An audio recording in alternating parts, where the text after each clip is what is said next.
नमस्कार, day today news Bharat देख रहे हैं आप। मैं हूं आपके साथ पूनम। हमारा चैनल आपसे वादा करता है कि हम समाज के दबे कुचले लोगों की आवाज बनेंगे, निष्पक्ष तरीके से पत्रकारिता करेंगे। हमारा कोई भी पत्रकार किसी से उपहार या फिर विज्ञापन को स्वीकार नहीं करेगा। डे टुडे न्यूज भारत आपसे ये वादा करता है कि हम लोकतंत्र के चौथे स्तंभ को मजबूत करने का प्रयास करेंगे। और अब बात कर लेते हैं लौह पुरुष सरदार वल्लभ भाई पटेल की 150वीं जयंती के बारे में। गुजरात के केवड़िया में स्टैच्यू ऑफ यूनिटी पर भव्य कार्यक्रम का आयोजन हुआ, जो कि देखने में गणतंत्र दिवस की परेड से कम नहीं लग रहा था। आइए आपको राष्ट्रीय एकता दिवस की एक छोटी सी झलकी दिखाते हैं। पीएम नरेंद्र मोदी केवड़िया में आयोजित भव्य परेड में शामिल हुए। ये परेड केवड़िया में स्टैच्यू ऑफ यूनिटी के सामने आयोजित हुई।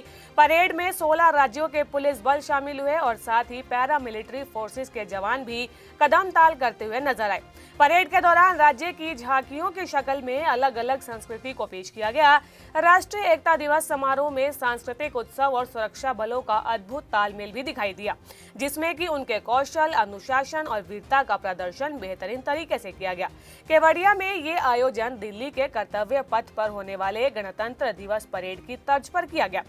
इस कार्यक्रम में guard of honour, flag march और परेड कमांडर के नेतृत्व में मार्च पास्ट हुआ। परेड की सभी टुकड़ियों का नेतृत्व इस बार महिला अधिकारियों ने की। पुलिस, सीआरपीएफ, एनसीसी और बैंड यूनिट्स इसमें शामिल हुए।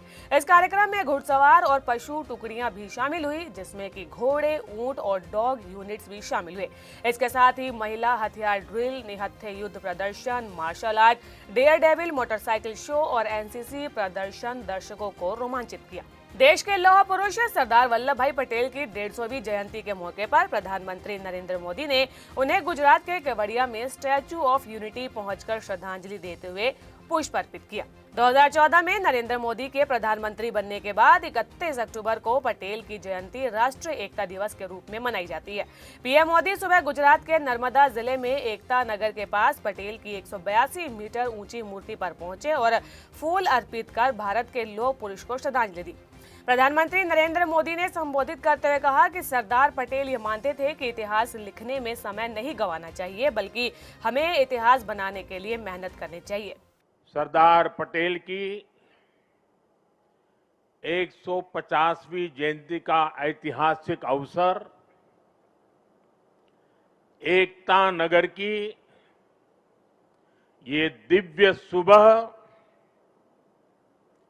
ये विहंगम दृश्य सरदार साहब के चरणों में हमारी उपस्थिति आज हम सब एक महान क्षण के साक्षी बन रहे हैं। देश भर में हो रही एकता दौड़,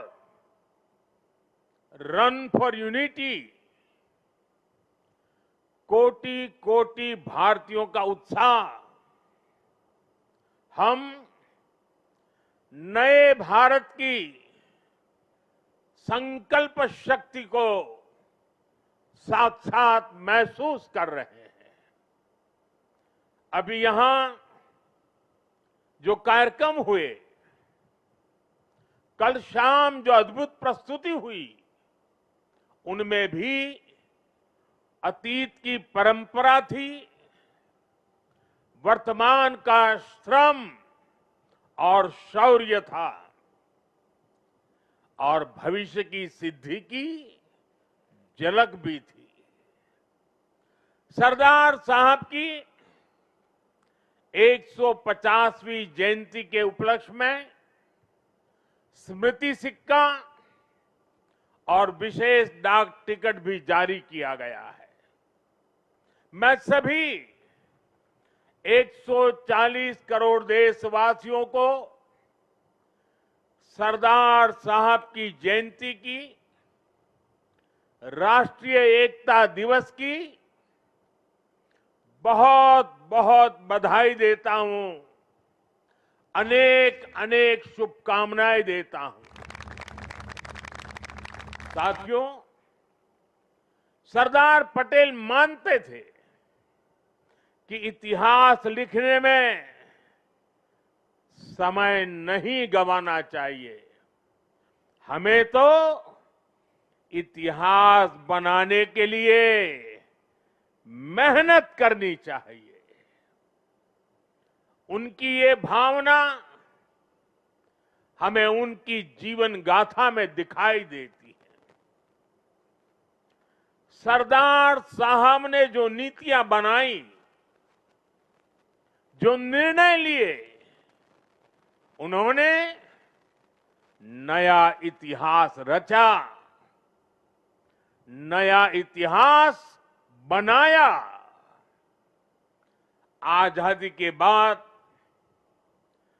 550 से ज्यादा रियासतों को एक साथ जोड़ने का असंभव कार्य को उन्होंने संभव करके दिखा दिया। एक भारत श्रेष्ठ भारत का विचार उनके लिए सर्वोपरि था। इसलिए आज सरदार पटेल की जयंती का दिन स्वाभाविक रूप से राष्ट्रीय एकता का महापर्व बन गया है। जिस तरह हम 140 करोड़ देशवासी 15 अगस्त को स्वतंत्रता दिवस मनाते हैं, 26 जनवरी को गणतंत्र दिवस मनाते हैं, वैसे ही एकता दिवस का महत्व हमारे लिए प्रेरणा की पल है, गर्व की पल है। आज करोड़ों लोगों ने एकता की शपथ ली है। हमने संकल्प लिया है कि हम ऐसे कार्यों को बढ़ावा देंगे जो देश की एकता को मजबूती दें। कांग्रेस के समय में केवल एक पूर्व प्रधानमंत्री के नाम पर म्यूजियम था। इस तरीके के जो निशाना है पीएम नरेंद्र मोदी ने विपक्ष पर साधा है। उन्होंने कहा कि हमने राजनीति के मतभेदों से ऊपर उठकर देश के विविध नायकों के योगदान को समर्पित प्रधानमंत्री म्यूजियम बनाया है। षड्यंत्र किए गए, एक पार्टी, एक परिवार के बाहर हर व्यक्ति और हर विचार को अछूत बनाने की भरसक कोशिश हुई। भाइयों और बहनों, हमें गर्व है कि हमने देश को बांटने वाली इस राजनीतिक छुआछूत को खत्म किया है। हमने सरदार पटेल की स्टैच्यू ऑफ यूनिटी बनाई, हमने बाबा साहब के पंच तीर्थ बनवाए, दिल्ली में बाबा साहब का घर, उनका महापरिनिर्वाण स्थल कांग्रेस के दौर में उपेक्षा की वजह से दुर्दशा का शिकार था। हमने उस पवित्र स्थल को ऐतिहासिक मेमोरियल में बदला है। कांग्रेस के समय में सिर्फ एक पूर्व प्रधानमंत्री के नाम पर म्यूजियम था। हमने देश के अब जितने भी पीएम हुए हैं, उन सब के योगदान को समर्पित राजनीतिक छुआछूत से ऊपर उठ करके पीएम म्यूजियम बनाया है। हमने कर्पूरी ठाकुर जैसे जननायक को भारत रत्न दिया। पूरे जीवन कांग्रेस को समर्पित रहने वाले प्रणब दा को हमने भारत रत्न दिया और विरोधी विचार वाले मुलायम सिंह यादव जी जैसे नेता को भी हमने पद्म पुरस्कार से सम्मानित किया। इन फैसलों के पीछे सोच यही थी कि राजनैतिक मतभेदों से ऊपर उठकर देश के लिए एकजुट होने की भावना मजबूत हो। ऑपरेशन सिंदूर के बाद विदेशों में गए हमारे सर्वदलीय प्रतिनिधि मंडल में भी हमने एकता की इस झलक को देखी है। साथियों, राजनीति हितों के लिए देश की एकता पर प्रहार की सोच ये गुलामी की मानसिकता का हिस्सा है।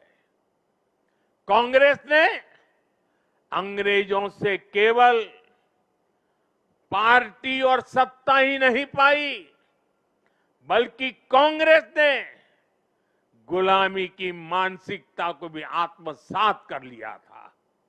आप देखिए, अभी कुछ दिन बाद ही हमारे राष्ट्रगीत वंदे मातरम के 150 साल होने जा रहे हैं।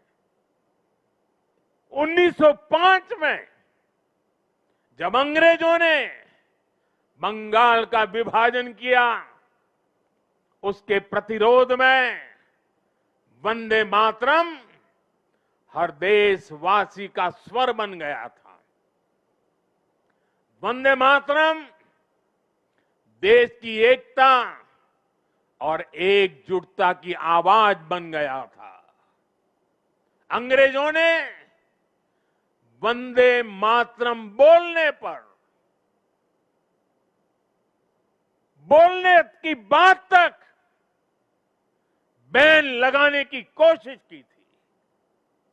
अंग्रेज इस कोशिश में कभी भी कामयाब नहीं हो पाए।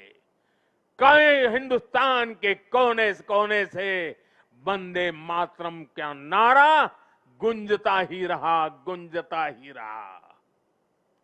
लेकिन जो काम अंग्रेज नहीं कर पाए, वो काम कांग्रेस ने कर दिया। कांग्रेस ने मजहबी आधार पर वंदे मातरम के एक हिस्से को ही हटा दिया। यानी कांग्रेस ने समाज को भी बांटा और अंग्रेजों के एजेंडे को भी आगे बढ़ाया। और मैं आज एक बात बहुत जिम्मेदारी से कह रहा हूं, जिस दिन कांग्रेस ने वंदे मातरम को तोड़ने का, काटने का, विभाजित करने का फैसला लिया था, उसी दिन कांग्रेस ने भारत के विभाजन की नींव डाल दी थी। कांग्रेस ने वो पाप नहीं किया होता तो आज भारत की तस्वीर कुछ और होती। साथियों, उस समय सरकार में बैठे लोगों की ऐसी सोच के कारण ही देश ने इतने दशकों तक गुलामी के प्रतीकों को भी ढोया। आप याद करिए, हमारी नेवी के झंडे से गुलामी का निशाना, गुलामी का निशान तब उतरा जब आपने हमें देश की सेवा करने का अवसर दिया, हमारी सरकार आई। तो जिस तरीके से ये भव्य कार्यक्रम आयोजित हुआ, आपकी उस पर क्या प्रतिक्रिया है, हमें कमेंट कर जरूर बताएं। और ऐसी ही कुछ अन्य खबरों के बारे में जानने के लिए day to day news Bharat को लाइक, शेयर और सब्सक्राइब करना बिल्कुल भी ना भूलें। नमस्कार।